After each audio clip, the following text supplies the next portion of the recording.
In trying to study myself, I can find nothing real, nothing tangible. Study what is there, whether it is real or unreal. You cannot study only what is real, you have to study what is there.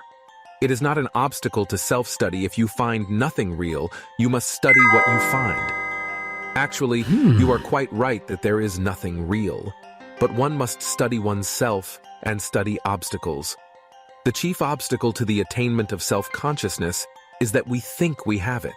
One will never get self-consciousness so long as one believes that one has it. There are many other things we think we have, and because of this, we cannot have them. There is individuality or oneness. We think we are one, indivisible.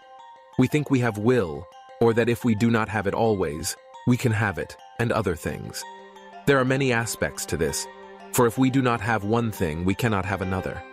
We think that we have these things, and this happens because we do not know the meaning of the words we use. There is a definite obstacle, a definite reason why we cannot have consciousness as we are. This chief obstacle in the way of development is lying. I have already mentioned lying, but we must speak more about it, for we do not know what lying means because we have never studied this question seriously. Yet, the psychology of lying is really the most important part of the study of the human being. If a man could be described as a zoological type, he would be described as a lying animal.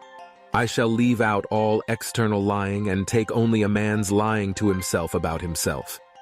This is the reason why we are in the state in which we are now, and why we cannot come to a better, a higher, a more powerful, more effective state of consciousness. According to the system we are now studying, we cannot know truth, because truth can be reached only in objective consciousness. So, we cannot define what truth is. But if we take it that lying is the opposite of truth, we can define lying.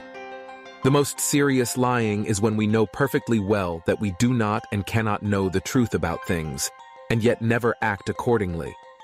We always think and act as though we knew the truth. This is lying. When I know that I do not know something and at the same time say that I know or act as though I knew it, it is lying.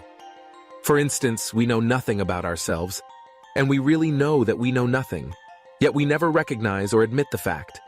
We never confess it even to ourselves. We act and think and speak as though we knew who we are. This is the origin, the beginning of lying. When we understand this and follow this line, and when we try to connect this idea with everything we think, everything we say, everything we do, we will begin to remove the obstacles which lie on the way to consciousness. But the psychology of lying is much more difficult than we think, because there are many different kinds of lying and many very subtle forms hard to discover in ourselves. In others, we see them comparatively easily, but not in ourselves.